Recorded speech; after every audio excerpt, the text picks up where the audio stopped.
Hello MMA fans, how are you? Welcome back to the channel. Today we're going to be going over my top 10 favorite moments of 2024 in the UFC. Let's get right into it. Number 10, I have the Alex Pereira and Yuri stare down right before the fight of the second fight. So Alex versus Yuri gets scheduled again short notice after Conor pulled out. We knew this fight was going to be crazy. We knew the stare down was going to be crazy. We'd seen it before, but once again, absolutely insane. Just minutes before the fight of them staring into each other's souls. Just so tense. It was insane. And then the fight happens, and Alex goes out, puts on a clinic, and knocks Yuri out bad. Silences anyone who thought that maybe the first fight was a bit fluky or Yuri could do it, which was me. I was rooting for Yuri big time. But yeah, that's my number 10 pick. Alex versus Yuri staring down. Crazy stuff. Now, number 9, I have Islam versus Poirier. Now, this fight, as people thought, was a little undeserved, which it was, but Dustin's last fight going into it, as we thought at the time, and we knew he just had to leave it all out there. And it was crazy. Islam showing the skill, showing that he's really the number one pound for pound, and Dustin just showing that he truly does have the dog in him. This is one of Dustin's grittier performances. He just goes out there, and from memory, it was a close fight, but that's just because I was really rooting for Dustin, so I actually haven't watched it back, but I'm sure if I did, it'd be pretty dominant from Islam, but still a war, both of them bloodied, and just 5 rounds of just insanity. Yeah, it was cool to see Dustin really leave everything out there, how much he had improved from the Khabib fight. Yeah, that's my number 9 pick. Number 8, I got all the John Jones versus Tom Aspinall shenanigans during 309. Despite how annoying, obviously we were all pretty pissed off with the whole Jones-Stipe stuff. Not deserved. We all loved the Stipe, but it should have been Tom. We all know this. This is nothing new. And despite how annoying all that was, when the crowd was chanting Tom's name, when John was avoiding interviews because of Tom, it was just like, I honestly haven't seen anything like it. Like this, if this is really Dana White, his way of marketing this fight, he is truly a genius, because I don't think I've ever been more excited for a fight than Jones versus Aspinall. That is absolutely, obviously, my most anticipated fight of the year. I'm sure it is for a lot of you guys too. And just Aspinall overshadowing this whole event, man. The whole thing was just crazy. And yeah, well, it had us all on the edge of our seat the whole time. I'm sure it had me. Now, number 7, I got Dan Ige takes the 4-hour short notice fight against Diego Lopez. We were all just in awe this night. It takes so much balls from Dan Ige. The shortest time to take a short notice fight ever, I think. And it's against Diego Lopez. He was meant to fight Brian Ortega, and Dan Ige, he was all cleared medically. He was on the weight. Yeah, and they go out and they have a good fight. From memory, they were both pretty tired after the second round, like halfway through the second round, but that does make sense. Lopez cutting weight multiple times. Dan Ige took it on 4 hours' notice. This whole thing was just so unheard of. When they, in the middle of the broadcast, the live event, John Attic starts going, or Michael Bisping, whoever it was, starts going on about some breaking news. I'd never seen anything like it. And it was truly had me in awe. Now, number 6, I actually have Jan versus Figgy.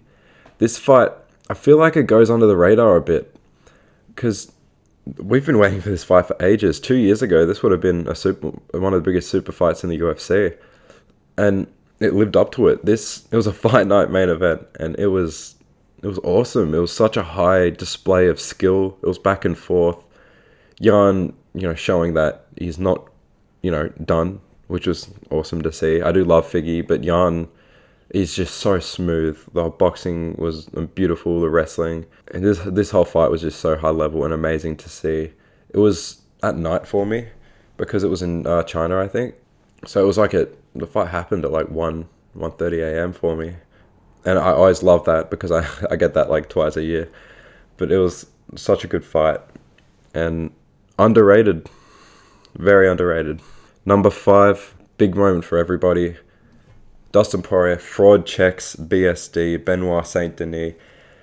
This is one of the most hype moments of the year, I reckon. A lot of people were picking BSD. People thought Dustin was done. This new guy was going to come up.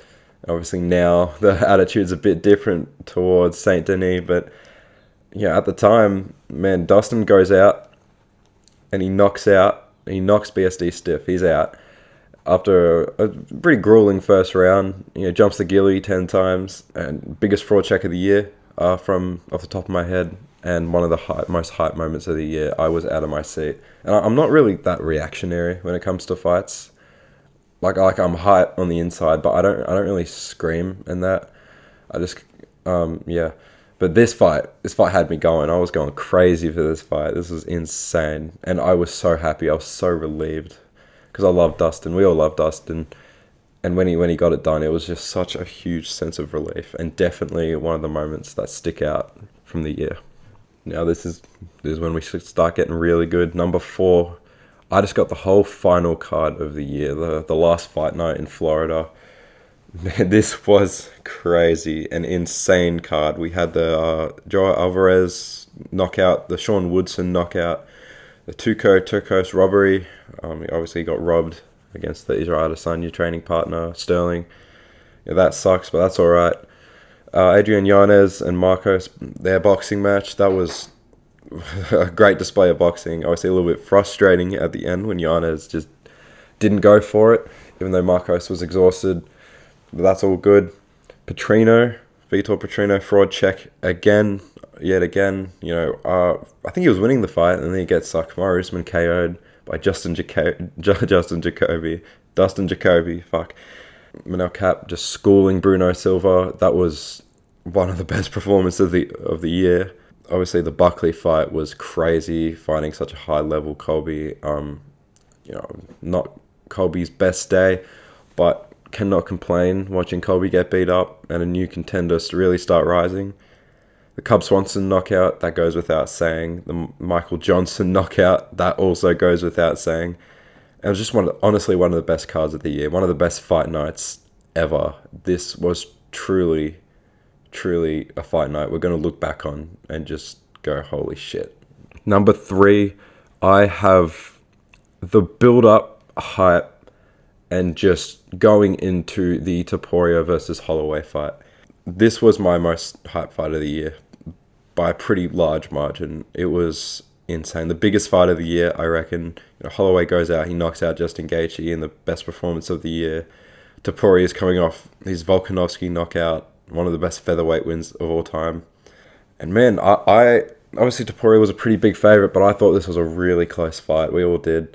And man, it delivered. It was, it was such a, can Holloway do it? Can he beat Topuria? And can Topuria beat Holloway? Can he knock him out? Can he be the first guy?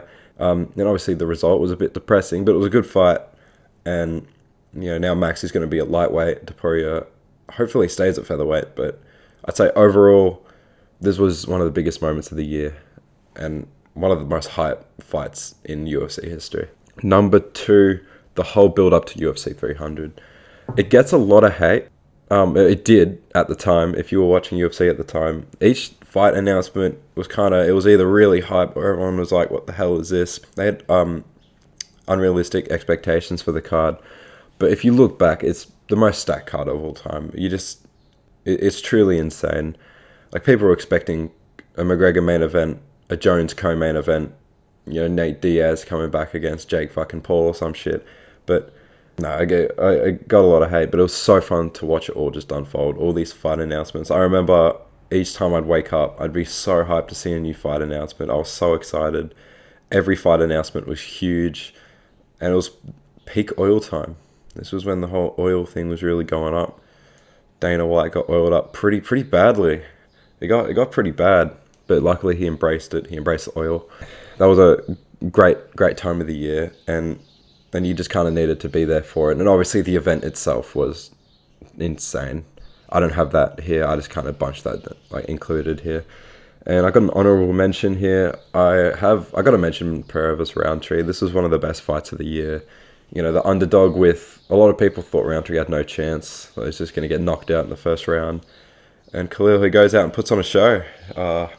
He drops Pereira. He wins the first 2 rounds, I think. And then Alex just goes Ultra Instinct and completely butchers Roundtree, pieces him up, and shows why he's the champion. So that was truly a great fight. And number one, not a surprise at all, I got the Max Holloway knockout. This doesn't really need an explanation. This was the biggest moment of the year. This is arguably the biggest moment in UFC history. There's going to be everybody's number one pick. And, you know, Max Holloway, underdog, coming in, goes out, just puts on a masterclass on Justin Gaethje.